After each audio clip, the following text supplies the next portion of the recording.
એટલે 2002ની મતદાર યાદીમાં તમારે જે પણ વિગતો હતી તે વિગતો તમારે અહીંયા લખવાની છે. જેમનું પણ નામ 2002ની મતદાર યાદીમાં હતું તેમને વિગતો અહીંયા પર લખવાની છે ને અહીંયા પર તમારે આમ લીટી મારી દેવાની છે.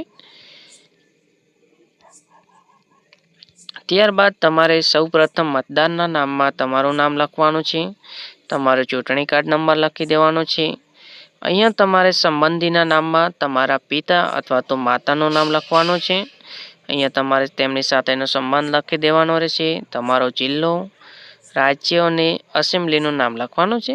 ત્યારબાદ નીચે તમારે 2002માં એસેમ્બલી જે પણ હતી તેનો નંબર લખી દેવાનો છે. તેનો ભાગ નંબર લખવાનો છે ને મતદાર યાદીમાં તમારો જે પણ સિરિયલ નંબર છે તે અહીંયા લખી દેવાનો છે. આ ભાગમાં જેમનું પણ નામ 2002ની પછીની મતદાર યાદીમાં સમાવેશ થયો છે તેઓને અહીંયા પર લખવાનું છે ને અહીંયા પર તેમને આમ લીટી મારી દેવાની છે.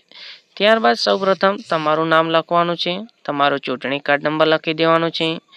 અહીંયા સંબંધીનું નામમાં તમારે પિતા અથવા તો માતાનું જ નામ લખવાનું રહેશે.